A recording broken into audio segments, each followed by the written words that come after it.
Goeiemôre.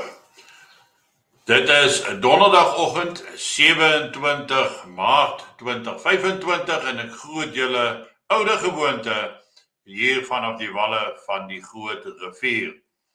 En ons is vandag op pad en uit die aard van die saak is ons vanaand in Ficksburg waar ons met daardie gemeenskap en die omliggende dorpe sal gesels.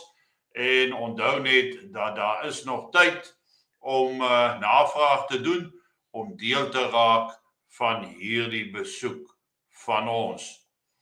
Nou, vanoggend wil ek met julle deel die kwessie van die nuwe ambassadeur van die Verenigde State, van die VSA vir Suid-Afrika, en sy naam is Brent Bozell, en dit is 'n behoudende ambassadeur, maar ek gaan vir julle gou wys ook daar en dan net so 'n paar aanhalings vir julle voorhou.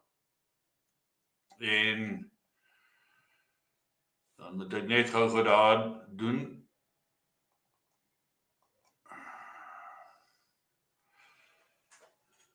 Ja, daar is die stuk oor Brent Bozell, benoem as die VSA se ambassadeur in Suid-Afrika, bekende konservatiewe skrywer, denker en aktivis. Brent Bozell is vandag genomineer om dan Suid-Afrika se ambassadeur of Amerika se ambassadeur hier in Suid-Afrika te wees.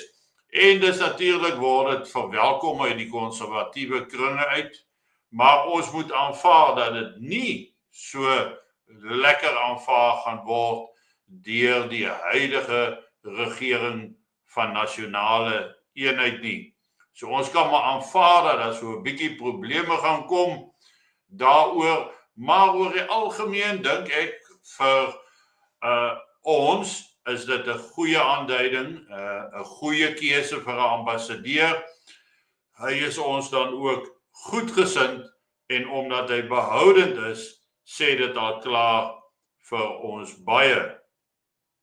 Nou is dit interessant om net verder daarop te let dat Suid-Afrika, Ramaphosa, moet natuurlik nou 'n plaasvervanger aanwys in die plek van Ebrahim Rasool wat basies weggejaag is uit Amerika uit.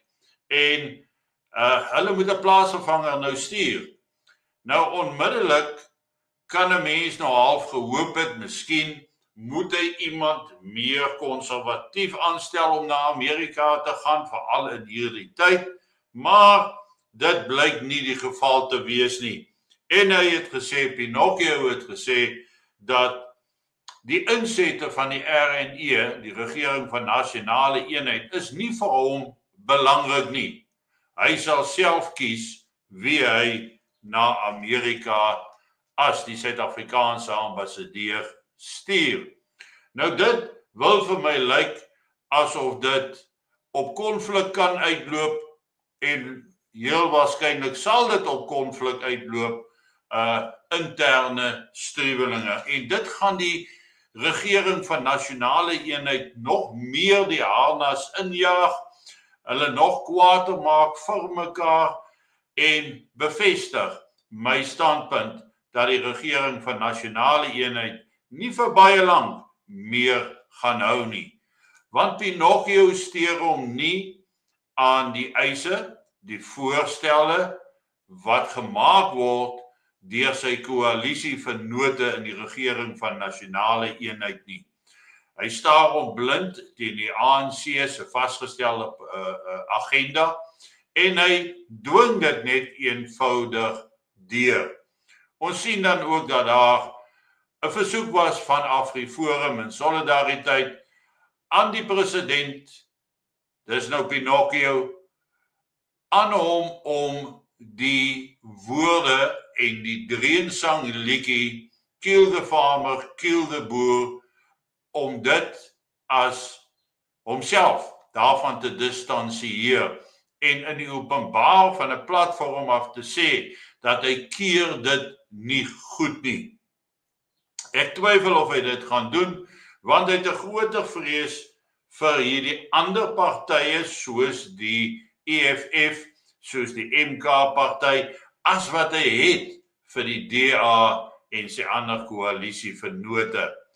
So hierdie konflikhouding wat deur Pinocchio gehandhaaf word, dink ek half doen hy doelbewus sodat hy hierdie regering van nasionale eenheid kan laat misluk, sodat hy 'n nuwe een kan saamstel waar hy dan eerder vir loslip Malema gebruik of selfs dan die MK-party kan gebruik om in die plek van, sê byvoorbeeld, die DA.